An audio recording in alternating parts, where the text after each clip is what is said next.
on ne voit pas Dieu agir, quand on demande et que Dieu ne nous donne pas, là il faut qu'on se pose des questions. Alléluia. Il faut qu'on se pose des questions. Parce que Dieu n'est pas menteur. Ce qu'il a dit, il l'accomplit. Les paroles, les promesses de Dieu sont oui et amen. Ce qu'il dit, il l'accomplit. Ce que sa bouche déclare, sa main est aussi puissante pour accompagner sa parole et l'accomplir dans nos vies. Mais si tu demandes, tu pries pour ceux qui prient, parce qu'il y en a qui ne prient même pas. Je parle ici de toi qui pries beaucoup, et tu t'inquiètes ce matin, tu as les soucis, ou avant de venir, ou hier la nuit, tu as prié, et le diable t'envoie des pensées du genre, mais depuis que tu pries, rien ne change, tu es au bord du découragement, ou toi qui priais beaucoup, mais qui s'est lassé, tu t'es découragé, maintenant tu ne pries pas, parce que tu te dis, à quoi ça sert de prier si Dieu n'écoute pas? Dieu écoute le prière, alléluia, amen. Il les écoute et il les exauce. Quand il dit dans ce texte, demandez, on vous donnera, il ne s'arrête pas là. Il dit ensuite, cherchez et vous trouverez. Et le verset finit par frapper et l'on vous ouvrira, alléluia, amen. C'est-à-dire quand tu demandes à Dieu, si tu es son fils ou sa fille, et qu'il ne réagit pas, tu demandes, il ne réagit pas, tu demandes, il ne réagit pas, là tu dois aller dans une deuxième dimension, une deuxième étape. Il dit, cherchez, vous trouverez, alléluia. Et là j'insiste bien aimé, ce qu'il faut chercher, ce n'est pas ce que je demandais, que je n'ai pas, que Dieu ne m'a pas donné. Je vais m'expliquer, alléluia, amen. Donc je prie pour que Dieu me donne le travail. Je suis au chômage, je prie, Seigneur donne-moi le travail, j'ai toutes les qualifications, j'ai tous les papiers qu'il faut, j'ai toutes les compétences, je dépose les CV, je passe les interviews et à la fin on ne me retient pas, je ne suis pas retenu. Et je suis chrétien, je prie, Seigneur donne-moi du travail, Seigneur donne-moi du travail, Seigneur donne-moi du travail. Les jours passent, les semaines, les mois et même les années, je ne trouve pas le travail. Du moins je ne trouve pas un bon travail. Alléluia, amen. Alors là, le verset qu'on dit, cherchez, vous trouverez. Ce que je dois chercher, ce n'est pas le travail que je demande. Ce que Dieu dit ici de chercher, ce n'est pas le travail. Alléluia, amen. On ne doit pas aider Dieu pour qu'il nous donne ce que nous voulons. Comme aujourd'hui, les chrétiens, ils prennent des raccourcis, ils veulent aider Dieu. Ce qu'on cherche, ce n'est pas ce que je lui ai demandé. Ce qu'on cherche, c'est de savoir pourquoi la demande n'a pas été exaucée. Quelqu'un dit amen. Demandez, on vous donnera. Donc si on ne vous donne pas, cherchez le pourquoi. Pourquoi? Parce que Dieu a dit qu'il donnera toujours. Tout ce que vous demanderez à mon nom par la prière, croyez que vous l'avez reçu et vous le verrez s'accomplir. Donc il nous a donné la parole, la garantie que si vous priez à mon nom, je vous le donne. Alléluia.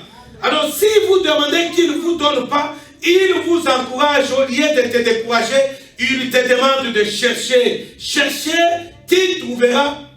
Pas chercher le travail que j'ai échoué, mais chercher pourquoi Dieu ne m'a pas donné le travail. Alléluia, amen. Et je vais aujourd'hui m'attarder seulement sur le chercher et vous trouverez. Parce qu'il dit ici, cherchez et vous trouverez. Alléluia.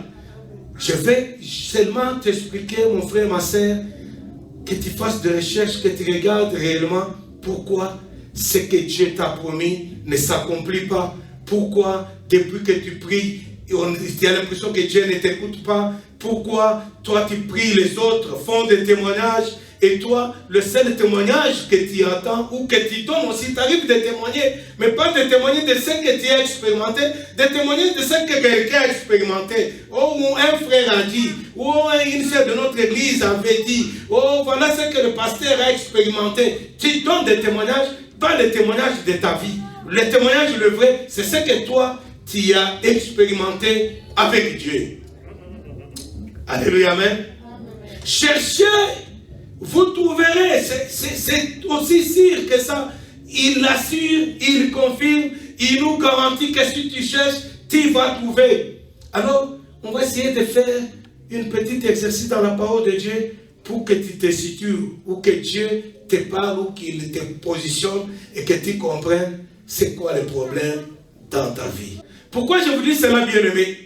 Parce qu'il y a beaucoup de signes qui se passent aujourd'hui et qui nous montrent que le Seigneur est en train de revenir pour l'enlèvement. Quelqu'un dit Amen. Pourquoi je dis cela? Parce que parmi les signes qui annoncent, qui devaient nous prévenir ou prévenir le chrétien ou l'Église du retour imminent et proche du Seigneur Jésus-Christ, il y a l'agitation du diable. L'agitation du diable, parce que le diable sait qu'après l'enlèvement, il n'aura pas beaucoup de personnes à gagner encore pour l'enfer. Il aura perdu tous ceux qui seront enlevés. Alors il s'excite plutôt et il multiplie plusieurs stratégies pour amener la plupart ou un grand nombre de gens en enfer. Alléluia, amen. C'est ce qu'il y a beaucoup de scandales de pasteurs, entre guillemets, qui ont fait ceci, qui ont fait ça. Il y a beaucoup d'agitation parce que c'est le dernier combat qui approche, le dernier combat pour le diable, bien sûr. Bien-aimé, tu ne peux pas être enlevé, aller au ciel, si tu n'as pas encore joui de certains avantages que Dieu a prévus pour ses enfants sur la terre, s'il vous plaît. J'aimerais dire aux gens, aux jeunes gens, aux célibataires, qu'au ciel, il n'y aura pas de mariage. Au ciel, on ne mangera pas, c'est comment sur la terre. Au ciel, tu ne vas pas acheter la maison. Au ciel, tu ne vas pas acheter la voiture. Au ciel, donc tout ce que tu rêves d'avoir sur la terre, si tu es enlevé, encore si tu seras enlevé, parce que si tu es échoué sur la terre, ça c'est moi qui l'ai dit, je doute fort que tu puisses avoir accès au ciel. Alléluia, amen. Parce que si Dieu a une place pour toi au ciel, il doit d'abord s'occuper de toi sur la terre. Quelqu'un dit amen. Notre Dieu n'est pas au ciel seulement, il ne nous attend pas au ciel. Il est en même temps au ciel, mais il est sur la terre avec nous. Alors s'il n'est pas capable de résoudre nos problèmes sur la terre, il faut qu'on se pose des questions. Si réellement au ciel, il a une place pour toi. C'est pourquoi je vais te parler de chercher. Cherchez et vous trouverez. Alléluia, amen. Bien-aimés, nous allons voir dans la parole de Dieu les gens qui ont expérimenté ces choses-là, qui ont demandé des mois, des années, qui ont souffert, qui ont demandé et qui ont vu Dieu agir finalement dans leur vie. Et ça va t'aider à prendre des dispositions pour que tu arrêtes, que tu sors de la médiocrité, que tu sors du deuil. Tu n'as pas perdu quelqu'un, un membre de famille, mais toujours tu pleures. Quand tu pries, tu pleures. Quand tu pries, tu pleures. Ce n'est pas correct. Alléluia, amen. Parce que le christianisme, bien aimé, le christianisme, ce n'est pas comme une mutualité tribale où les gens se réunissent pour s'encourager les uns et les autres, pour aller consoler un de leurs qui est malade, pour je ne sais pas où, qui aller consoler un de leurs qui est éprouvé. Ce n'est pas ça le christianisme. Le christianisme, c'est la gloire de Dieu vécue par nous, c'est la gloire de Dieu manifestée par nous, c'est la gloire de Dieu communiquée à tous ceux qui ne connaissent pas Dieu. Ceux qui ne connaissent pas Dieu, c'est le païen. Eux, ils devraient normalement, en rapport avec leur identité, souffrir de toutes ces choses qui font souffrir les gens dans ce monde. Et ils devraient voir auprès de nous la gloire de Dieu rayonnant dans les mêmes problèmes, dans les mêmes épreuves qu'ils ont. Ils devraient voir que nous, quand ces mêmes problèmes nous attaquent ou nous arrivent, nous avons toujours une solution. Alléluia, amen. Le Seigneur t'a envoyé sur la terre avec une destinée glorieuse, bien-aimée. Il a dit, je connais les projets que j'ai formés sur vous, les projets de bonheur et non pas de malheur, pour vous donner un avenir meilleur, des projets de bonheur et non pas de malheur. C'est ça le plan de Dieu, c'est ça la volonté de Dieu pour quiconque croit en lui. Vous savez, le peuple d'Israël s'est retrouvé un jour comme esclave chez Pharaon en Égypte. Et là, en Égypte, ils s'y étaient d'abord descendus à cause de la souffrance. Ils ont fui chez eux parce qu'il y avait la souffrance, la famine sur toute la terre, sauf en Égypte où l'économie était meilleure. Et ils vont aller en Égypte pour chercher les secours. Alléluia. Et plusieurs années après avoir vécu dans le bonheur en Égypte, les choses vont changer parce que le roi qui les avait accueillis est décédé et le roi qui a succédé sur le trône va commencer à le maltraiter et le faire subir toutes sortes d'atrocités, les traiter comme esclaves. Alléluia. Et ils ont souffert 400 années.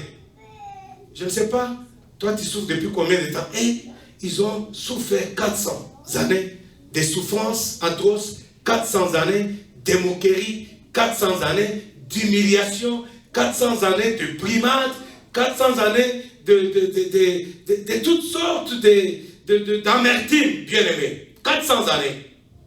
Et un jour, Dieu va se révéler à Moïse pour dire à Moïse, je vis les souffrances. Alléluia, amen. Donc Dieu s'occupe de nos souffrances, bien aimé. Ne souffre pas comme quelqu'un qui accepte comme ça, n'accepte pas de subir la loi du diable ou la loi de, je ne sais pas, les clans, les sorciers de ton clan qui t'imposent une vie misérable, une vie de souffrance. N'accepte pas cela sans réagir. Parce que Dieu n'aime pas la souffrance de ses enfants. Il dit à Moïse, vous pouvez vérifier cela dans Exode chapitre 3, Dieu vient voir Moïse. Dieu se met en peine. Dieu se met en souci quand il souffre, quand il y a un problème. Il se déplace, Dieu se déplace, il abandonne le trône, il vient voir Moïse, il dit à Moïse, c'est à cause de la souffrance de mon peuple. Alléluia, amen. Il dit pas c'est à cause, je suis venu pour vous donner le Saint-Esprit, pour que vous parlez en langue, pour que vous prophétisez. Non, écoutez bien aimé. Si tu parles en langue, c'est une bonne chose. Mais laisse-moi te dire que les sorciers aussi parlent en langue. Alléluia. Les sorciers aussi parlent en langue. Les magiciens parlent en langue. C'est pas nouveau ça. Si tu parles en langue, ne te contente pas de parler. Si tu parles les langues vraies du Saint-Esprit, le Saint-Esprit ne vient pas dans nos vies pour nous donner seulement les dons spirituels. Le Saint-Esprit est Dieu. Il vient dans nos vies, il s'occupe aussi de nos vies. C'est pas possible que Dieu vienne dans ta vie, qui te donne les dons du Saint-Esprit, qui te donne les dons de prophétiser et qui te laisse affamer chaque jour. C'est quel est Dieu ça? Alléluia. Amen. Parce que chez IGA, ce n'est pas avec la prophétie que tu vas acheter là-bas. Tu peux prophétiser comme tu veux, après on va te mettre dehors parce qu'il faut payer. Alléluia. Et Dieu, s'il est capable de t'utiliser dans le surnaturel, si Dieu, le Saint-Esprit, quand tu parles en langue, tu es dans le surnaturel, tu n'es pas dans les langues qu'on parle sur la terre. Si tu prophétises, tu es dans le surnaturel. Mais bien aimé, Dieu ne peut pas t'emmener dans le surnaturel si déjà dans les choses simples sur la terre, il ne t'exauce pas. Alléluia. Alors si tu parles en langue ou tu prophétises, tu dois te poser des questions. Mais si Dieu peut parler par ma bouche, comment n'est-il pas capable de m'écouter aussi, de voir que je souffre? Alléluia.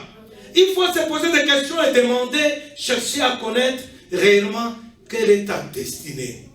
Parce que la plupart des chrétiens, comme je disais, chacun a une destinée glorieuse, mais sur la terre, pour des raisons multiples qu'on verra tout au long de cet enseignement, il y en a qui sont fait voler leur destinée. Ils se retrouvent dans la destinée qui n'était pas la leur, et sans le connaître. C'est pourquoi il faut chercher.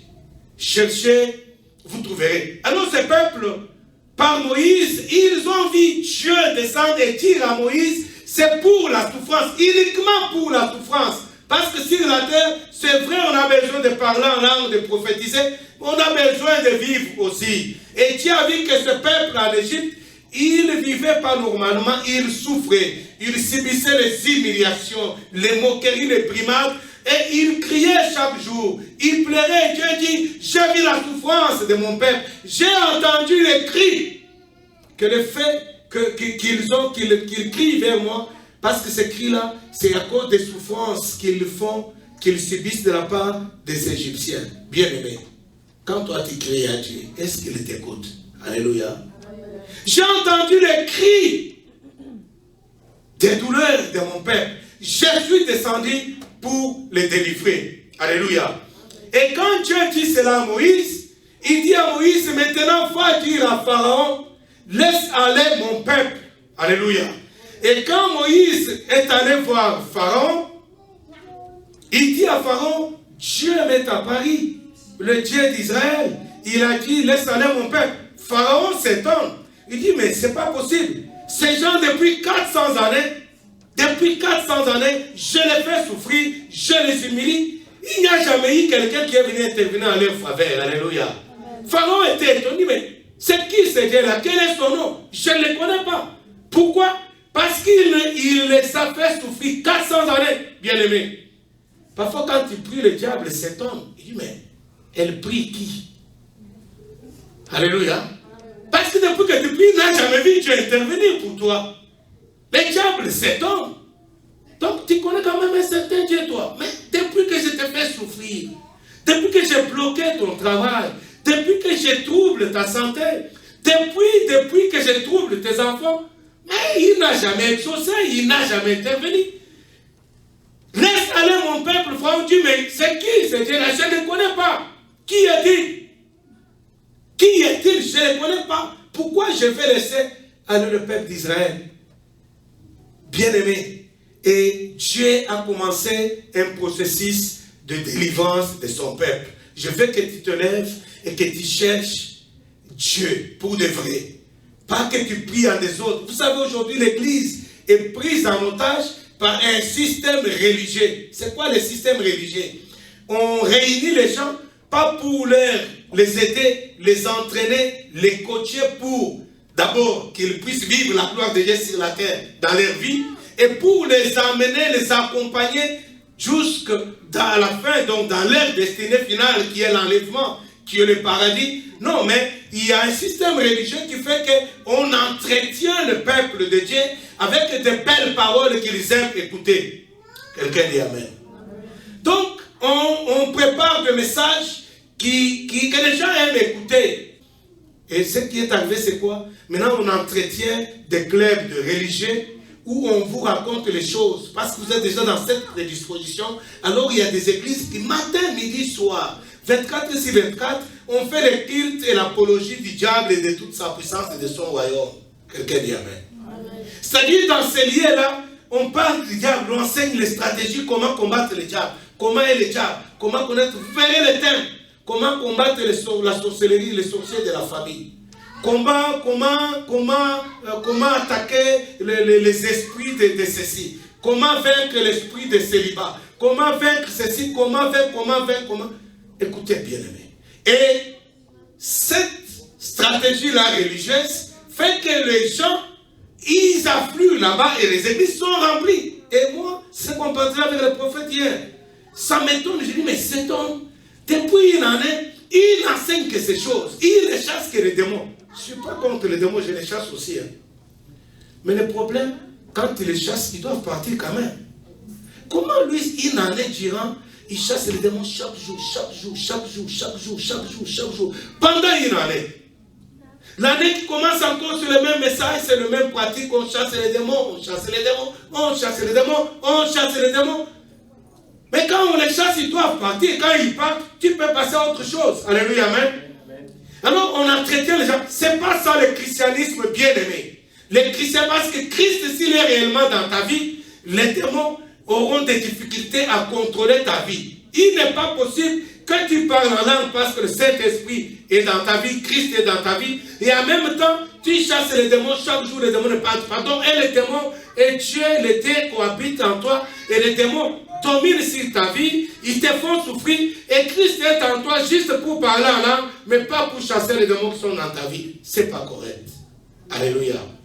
Le christianisme, le vrai, c'est que quand Jésus vient dans ta vie, il faut que ta vie change. Le premier signe, c'est que ta vie change radicalement. Ta vie change extrêmement par rapport à ce qu'elle était dans le passé. Paul écrit aux Corinthiens, si quelqu'un est en Christ, il est devenu une nouvelle créature. Les choses anciennes sont passées et voici toutes choses sont devenues nouvelles. Quelqu'un dit Amen. Moïse, quand il va voir Pharaon, Pharaon va refuser. Alléluia. Et quand Pharaon va refuser, non seulement il s'arrête à refuser, mais il va faire souffrir encore davantage le peuple. Et le peuple va se rebeller contre Moïse, et Moïse lui-même va douter, il va revenir auprès de Dieu, il se lamente, il dit, mais tu m'as envoyé pour dire à Pharaon, mais au lieu de laisser aller ton peuple, Pharaon a multiplié encore les douleurs et les souffrances de ce peuple-là. Dieu, qu'est-ce que tu nous as fait? Alléluia. Bien-aimé, je vais rapidement te dire, ça veut dire quoi chercher et tu trouveras. Vous verrez dans Exode chapitre 10 que Moïse et Pharaon vont entamer un long processus de négociation. Alléluia. Donc Pharaon ne laisse pas partir. Et Dieu fait pression parce que Moïse continue à discuter, à parler à Dieu, et Pharaon continue à résister, et Dieu commence à frapper Pharaon, mais Pharaon résiste. Bien aimé, le problème que nous avons aujourd'hui, c'est que même quand l'on prie, on n'est pas patient dans la prière. On prie par la Bible, dit, celui qui persévérera jusqu'à la fin. Tu as un objectif, tu demandes Dieu, tu pries Dieu par rapport à cet objectif, mais avant de l'accomplir ou de l'atteindre, tu es déjà découragé, tu abandonnes. Alléluia, amen. Moïse va entamer un processus, un long processus où il négocie avec Pharaon, mais il va discuter avec Dieu, il rentre négocier avec Pharaon. Pharaon ne voulait pas le laisser faire, mais Moïse va se battre sans se décourager. La première chose, bien aimé, Pharaon dit dans Exode chapitre 10, je vais vous chercher rapidement la référence, je l'ai noté quelque part. Dans Exode chapitre 10, le verset 7 à 11, je vais juste vous expliquer, vous pouvez considérer ça dans la Bible. Pharaon, il commence à négocier. Dieu demande à Moïse, ou à Pharaon, par Moïse, Dieu à Pharaon de laisser aller mon peuple. Et Pharaon, au lieu de le laisser tout simplement partir, il commence à négocier et il pose des conditions. Écoutez, bien-aimés. Exode chapitre 10, à partir du 7e verset, le serviteur de Pharaon lui dit, « Jusqu'à quand cet homme sera-t-il pour nous un piège? Laisse aller ces gens et qu'ils servent l'Éternel leur Dieu. Ne voit-il pas encore que l'Égypte périt? » Alléluia. Est-ce que le diable te considère comme un piège pour lui? Regarde un peu dans ta vie chrétienne. Est-ce que le diable te trouve comme une casse-tête pour lui? Est-ce que tu le trouves? Est-ce que le diable est mal à l'aise à cause de ta chrétienté? Est-ce que le christianisme que tu pratiques, est-ce qu'il inquiète le diable? Est-ce qu'il trouble le diable? Les gens de Pharaon, ici c'est comme les sorciers, les vaudous et tous les petits voyous qui travaillent pour le diable là. Ils vont finalement dire à Pharaon, nous sommes en train de périr, ces gens sont devenus comme un piège pour nous. Bien-aimé, si Christ est dans ta vie, réellement dans ta vie, et que tu as une communion véritable et parfaite avec lui, les sorciers oseront toujours t'attaquer parce que le diable c'est un audacieux, mais à la fin, ils vont fuir parce que tu deviendras un danger pour eux. Lundi passé, mon téléphone sonne, il y a une femme que je ne connais pas qui est au bout du fil qui m'appelle. Et dit, bon, il y a la sœur telle qui m'a donné ton numéro de téléphone, je voulais te parler, j'ai un problème. Avec mon mari, nous sommes en train de vivre des choses très difficiles. Alors, dans l'église où je prie, il y a une sœur qui m'a donné ton numéro de téléphone, qui m'a dit, appelle-le, il est spécialiste de ces cas-là. Alléluia, amen. J'ai dit, mais spécialiste de quoi? Oh, nous avons besoin de la délivrance parce qu'avec mon mari, on est en train de vivre des manifestations démoniaques en toi, c'est tout. Je dis, mais tu es dans une église. Va parler avec ton pasteur. Elle est dans une grande église là-bas. Elle dit, non, le problème est que dans notre église, notre pasteur ne croit pas. Bon, elle est dans une église québécoise. Et le pasteur québécois, il ne croit pas que le diable existe, il ne croit pas aux démons, il ne croit rien du tout. Alors, il y a une sœur qui vient prier là-bas qui m'a dit, pour ces cas-là, va chercher le pasteur X. Alors, d'abord, j'ai corrigé que je ne suis pas le spécialiste. Je connais les spécialistes de Jésus. D'abord, pour mettre les choses en ordre, je dis, je ne suis pas le spécialiste. Mais je connais les spécialistes. Alléluia. Mais pourquoi je te dis ça, bien-aimé? Parce que je lui ai demandé, mais c'est qui la sœur qui t'a donné le numéro? C'est une sorcière qui a fait beaucoup de bêtises ici, qui a confessé, on l'a coincée parce qu'il y a qu'elle est sorcière.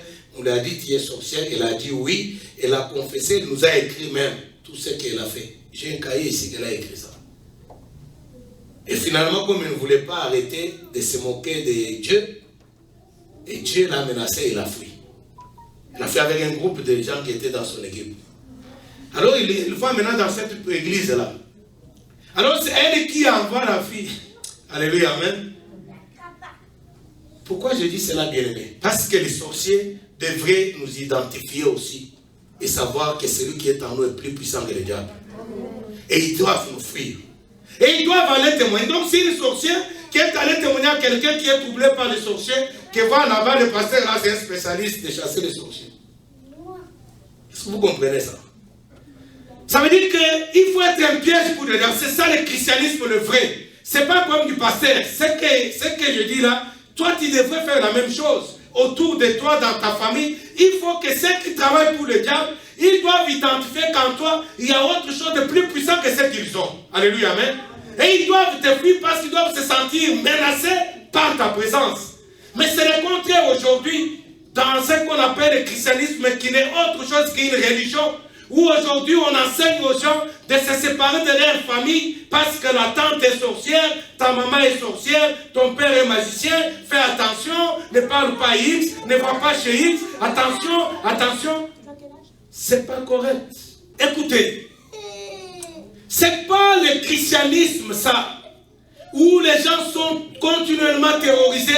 Ne va pas chez ta tante, fais attention avec ton oncle, fais attention avec ton père, fais attention, bien aimé, faisons attention avec les péchés et faisons attention avec Jésus-Christ. La Bible dit ceci, c'est Jésus qui dit aux disciples, il dit, pourquoi craignez-vous celui qui tue le corps et qui ne peut pas tuer votre âme et votre esprit? Craignez plutôt celui qui a le pouvoir de tuer et le corps et l'âme. Bien-aimés frères et sœurs, le diable devrait être terrorisé par toi parce que tu as Christ dans ta vie. Le contraire, ce n'est pas normal. Ça demande que tu fasses les recherches et nous allons voir avec toi qu'est-ce qu'il faut chercher, comment il faut chercher pour que ta vie change. Les gens du Pharaon disent à Pharaon, jusqu'à quand cet homme sera-t-il pour nous un piège? Jusqu'à quand Moïse était devenu un piège pour les magiciens de Pharaon. C'est ce que tu devrais être, bien-aimé, si tu es chrétien. Les sorciers devraient avoir un témoignage comme ça de toi. Jusqu'à quand cet homme sera-t-il pour nous un piège? Laissez aller ces gens et qu'ils servent l'Éternel leur Dieu. Ne vois-t-il pas encore que l'Égypte périt? On vit revenir vers Pharaon, Moïse, Aaron. Et Pharaon leur dit, allez, leur dit-il, servez l'Éternel votre Dieu. Qui sont ceux qui iront? Moïse répondit, nous irons avec nos enfants et nos veillards, avec nos fils et nos filles, avec nos brebis et nos bœufs, car c'est pour nous une fête en l'honneur de l'Éternel. Soulignez bien aimé dans ta Bible, c'est pour nous une fête. Pourquoi? Parce que le christianisme, ce n'est pas une vie de pleurs, de soucis, de stress, d'amertume. Un chrétien toujours stressé, rien ne marche dans sa vie. Moïse dit à Pharaon, Dieu nous demande de sortir d'Égypte pour aller, c'est pour nous un jour de fête. C'est pour nous une fête en l'honneur de l'Éternel. Vous savez, la fête, c'est la réjouissance. Je voudrais que tu comprennes, bien-aimé, que ta vie sur cette terre, en tant que chrétien, devrait être semblable à une fête. Réjouissance. La Bible dit, réjouissez-vous toujours.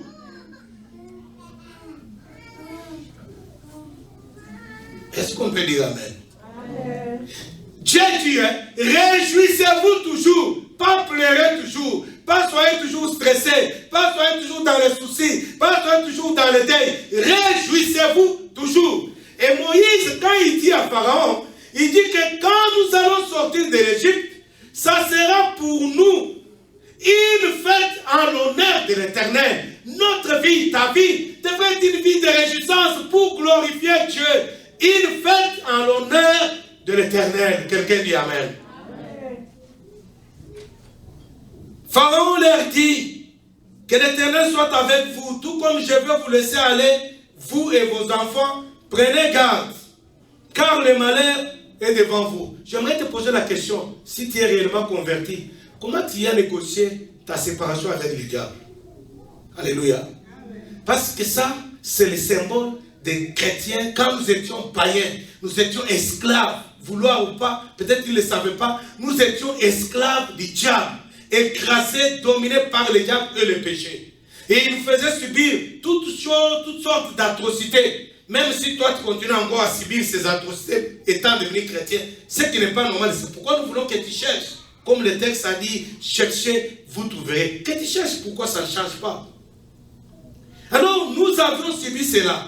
Et quand Dieu nous a tirés de là, quand il a quitté le diable, quand il a quitté le monde, quand tu donnes ta vie à Christ, ce n'est pas pour souffrir les mêmes choses, les mêmes atrocités. Ce n'est pas possible. Ça ne devrait pas être comme ça. Mais comment tu as négocié, comment tu as négocié ta séparation avec le diable? Quand tu t'es converti, ça s'est passé comment? C'est ce qu'il faut chercher. Demandez, on vous donnera. Et si tu demandes, tu ne reçois pas. Commence maintenant à te poser des questions. Commence par la première question. Comment est-ce que tu es devenu chrétien? Parce que tu peux être membre de l'église, même celle-ci, sans être chrétien. N'oublie jamais ça.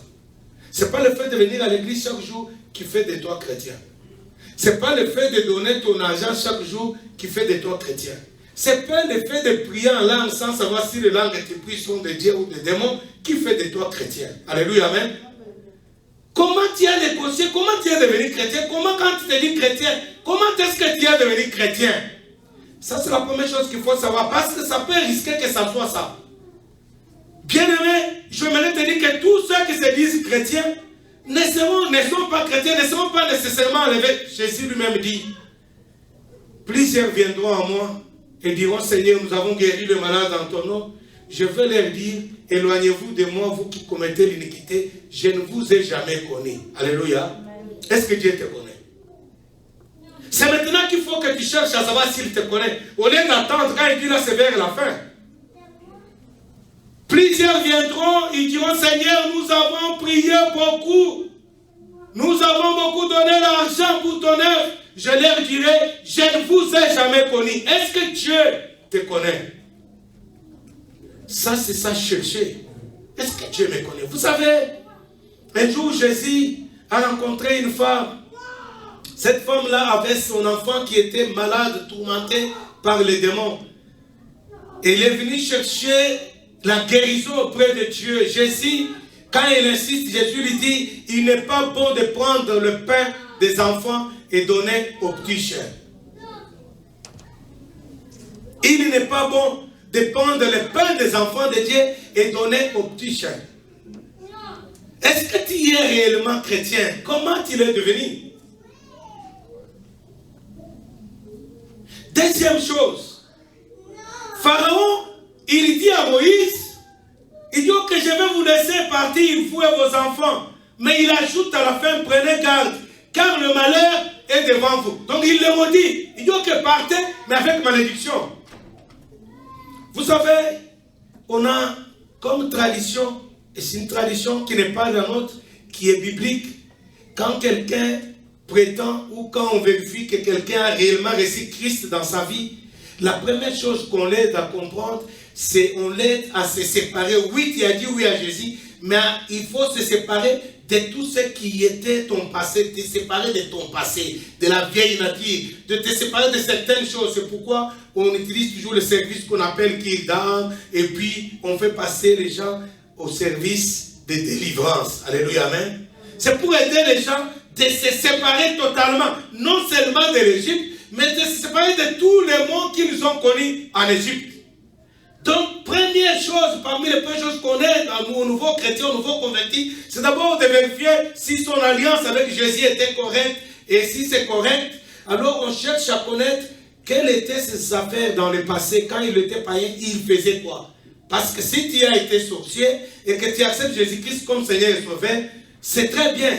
Gloire à Dieu, si tu es sincère, Jésus est dans ta vie, tu es sauvé. Mais encore, il faut que tu te sépares du monde dans lequel tu as évolué parce que ce monde-là va te poursuivre. Quelqu'un dit Amen.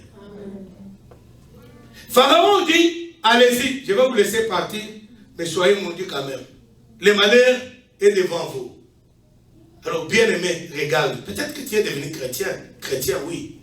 Est-ce que tu es venu avec une parole comme ça de la part du diable? Le malheur est devant toi. Tu es devenu chrétien et le malheur dont on t'a parlé là, toutefois, chaque jour, tu vis le malheur. Le malheur est devant vous. Verset 11. Non, c'est Pharaon qui dit, là il chante tout de suite, allez vous les hommes et servez l'Éternel, car cela, ce que vous avez demandé. Et on les chassa de la présence de Pharaon. Finalement, Pharaon décide, il dit, je vais laisser seulement les hommes partir. Pas de femmes, pas d'enfants. Alléluia. Bon, vous imaginez un peu, même si on voit dans les pays où le lait et le miel, comment on voit vivre les pays où le lait et le miel sans femmes? Alléluia. Est-ce que vous comprenez que le lait même et le miel n'arrivent pas à avoir de saveur? Est-ce que quelqu'un peut dire amen? Voilà pourquoi il y a certaines personnes, pour se marier, c'est tout un problème. Il est chrétien, oui. Il a accepté Jésus-Christ comme Seigneur Sauveur pour de vrai, oui. Il prie beaucoup, oui. Il donne l'argent, oui. Mais il ne peut pas se marier, ou quand il se marie, le mariage tourne au chaos. Parce que le diable a décidé qu'il ne vivra pas avec une femme. Et quand je dis femme, ça peut être le masculin comme le féminin. Allez vous les hommes, les enfants et les femmes vont rester. Ça veut dire, allez-y. Comment tu as négocié ton départ, bien-aimé? Et puis les gens jeunes, Seigneur mariage, Seigneur mariage. Mais si tu ne sais pas où se trouve le mariage, tu peux vous prier, ce n'est pas un problème de Dieu, bien-aimé. Alléluia, amen. Demandez, on vous donnera.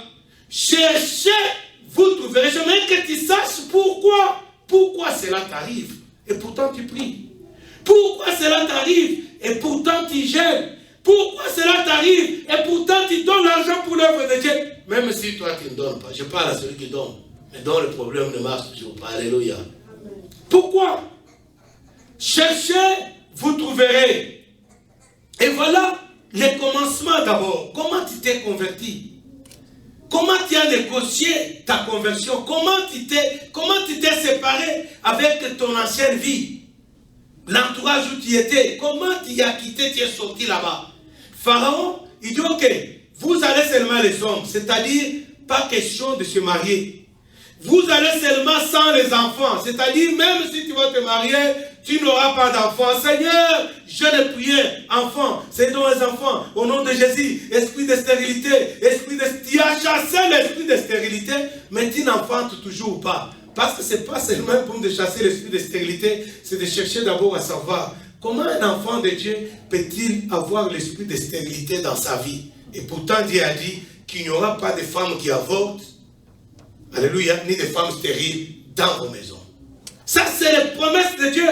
Il a juré, il a dit qu'un chrétien, dans la maison d'un chrétien, il n'y aura pas de femmes stériles, ni de femmes qui avortent. Alors, mais si tu es stérile, il faut se poser la question, pourquoi? Pharaon dit, je vais vous laisser partir sans les femmes et sans les enfants, sans mariage, ou s'il y a mariage, sans enfants. Quelqu'un dit amen. Et Moïse a refusé cela. Est-ce que toi, tu avais aussi refusé? Ou dans ton ignorance, tu t'es converti, fais cette prière. Seigneur Jésus, je suis un pauvre pécheur, pardonne-moi mes péchés, viens dans ma vie, je t'accepte comme Seigneur Sauveur. Comme un perroquet, on t'a dit répète, tu as répété vite, sans qu'on t'explique. Et depuis que tu as répété, on t'a dit alléluia, tu es devenu chrétien. Oui, tu es devenu chrétien, tu as été baptisé, tu pries beaucoup, tu jeûnes beaucoup, tu donnes l'argent, rien ne marche, tu as changé l'église, tu es dans une autre église, tu fais la même chose, rien ne marche, tu as changé l'église. Bien aimé, ce qu'il faut changer, ce n'est pas les églises. Ce qu'il faut changer premièrement, c'est ton cœur. Quelqu'un dit amen. Aujourd'hui, les gens changent les églises, ils changent de pasteur, ils changent de prophète, ils changent de prophète plus puissant, de pasteur plus puissant, mais ils ne changent jamais leur cœur. Cherchez, vous trouverez. Bien-aimé, Moïse va refuser. Et Pharaon va aussi refuser de le laisser aller. Et le chaos va continuer. Nous sommes dans Exode, toujours chapitre 10, verset 24 à 26. Je vais terminer peut-être par là pour aujourd'hui. Pharaon appela Moïse et dit, allez servir l'Éternel. Ça, c'est une deuxième tentative. Parce que Dieu a fait pression sur Pharaon. Et Pharaon appelle Moïse. Écoutez ce qu'il lui dit. Allez servir l'Éternel. Il n'y aura que vos brebis et vos bêtes qui resteront. Et vos enfants pourront aller avec vous. Donc, ça évolue. Hein? Avant, vous partez sans femme, sans enfants. Maintenant, ok, je vous laisse partir avec vos enfants. Je vous laisse partir avec vos femmes. Mais, vos richesses. Alléluia. Vos brebis et vos bêtes resteront ici. Mais vos enfants pourront aller avec vous. Vous comprenez un peu ça, bien-aimés.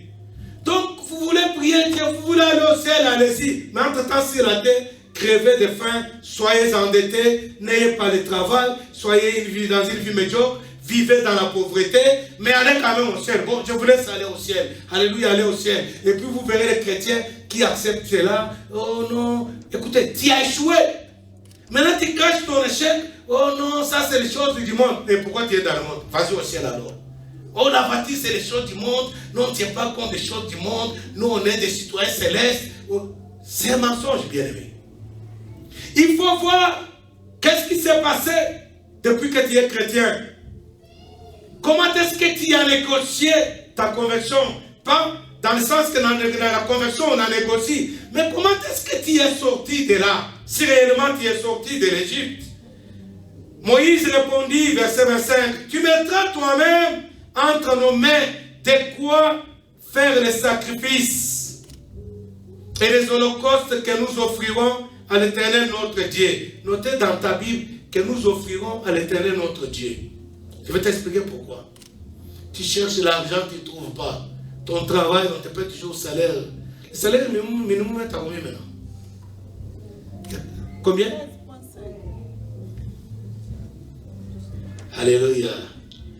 Donc, c'est le salaire de ceux qui sont en bas, à la quai. Et pourtant, Dieu a dit, vous êtes la tête et non la quai. Ça, c'est le salaire des gens qui sont en bas, en bas, en bas, en bas. Le salaire le plus nul de tous. Donc, salaire minimum. Alléluia.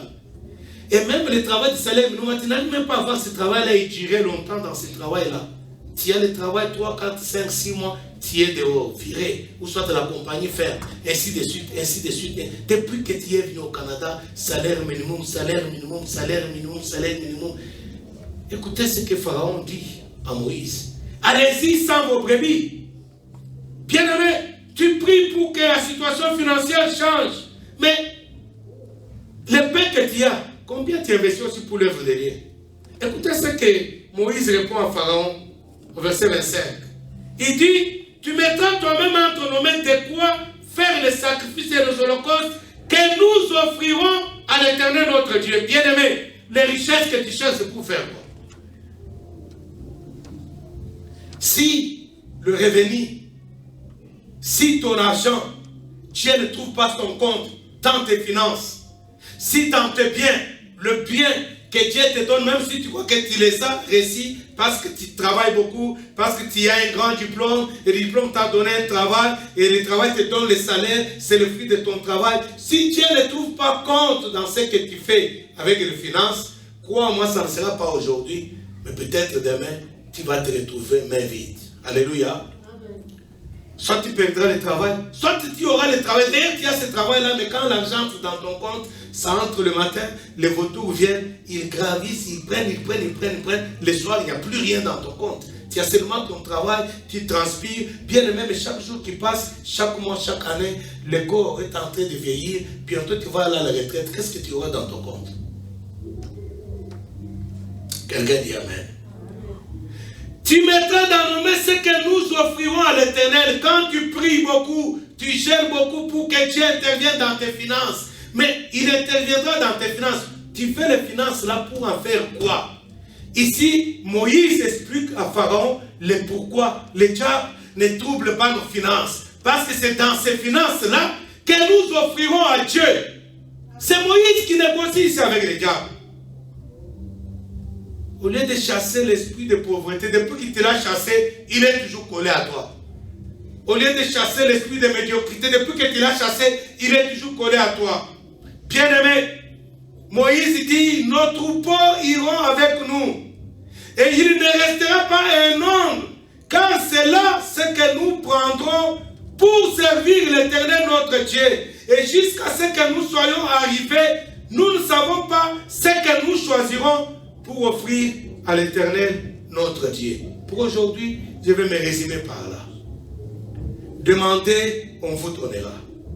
Cherchez, vous trouverez. J'ai cherché, bien-aimé, à te faire comprendre ou t'amener à comprendre ce matin de faire un examen de conscience autour de ta vie. N'attends pas au mois de février ou n'attends pas au mois de décembre pour faire encore des slogans ici le 31. Oh, plus jamais cette année. Des slogans creux, c'est pas bon. C'est maintenant que tu dois savoir pourquoi rien ne change dans ma vie. Oh Dieu, il faut parler à Dieu. Et Dieu, quand il dit, cherchez, vous trouverez, parce qu'il est disposé à te révéler qu'est-ce qui se passe dans ta vie. Il est disposé à te montrer pourquoi il y a un blocage dans ta vie. Il est disposé à te montrer pourquoi tu prétends ou tu es son enfant, sa fille ou son fils, mais rien ne change dans ta vie. Tu ne jouis pas de tout ce que Dieu a en réserve pour ses enfants. Dieu est disposé. Voilà pourquoi il nous a donné ce texte. Demandez, on vous donnera. Si tu demandes, oui, nous demandons tous. Mais est-ce qu'on reçoit? Si tu ne reçois jamais, il faut que tu passes à cette dimension-là, chercher. Alléluia, amen. Cherchez, vous trouverez. Et prochainement, nous allons voir le dernier verset, la fin de ce verset qui dit, frappez, on vous ouvrira parce qu'on ouvre à ceux qui frappent. Vous voyez cette évolution de Matthieu chapitre 7, verset 7. Demandez, on vous donne. Si on ne vous donne pas, cherchez pourquoi on ne vous donne pas. Cherchez, vous trouverez la raison. Et si vous cherchez, et que Dieu vous révèle par exemple comme le cas de Moïse, qu'il s'agit de Pharaon, qu'il s'agit du diable, alors là tu fais un vrai combat spirituel, au moins tu as identifié l'adversaire. Alléluia, amen. Au lieu d'attaquer ta tante, qui n'a aucun problème à avoir dans tes problèmes, au lieu d'attaquer ton homme, au lieu de voir des connaître gens partout, avant de t'engager dans les combats même des démons, il faut savoir si c'est réellement les démons. Parce que ça peut tout bonnement aussi être la volonté de Dieu pour toi. Parce que Dieu trouve que si tu as l'argent, tu vas te perdre. Parce que Dieu trouve que ce n'est pas pour toi le moment de te marier. Parce que Dieu trouve que pour une raison ou une autre. Mais il dit chercher. Si tu cherches, il va te révéler. Il y a l'apôtre Paul qui était malade, qui priait, et il ne trouvait pas de guérison. Et quand il a insisté, Dieu s'est révélé à lui. Il a dit, Paul, ces problèmes-là, c'est moi qui te veux comme ça. Ne te dérange pas, je ne changerai pas, tu resteras comme ça. Au moins, Dieu lui a parlé. Cherchez, vous trouverez. Nous allons nous lever pour la prière, bien-aimée.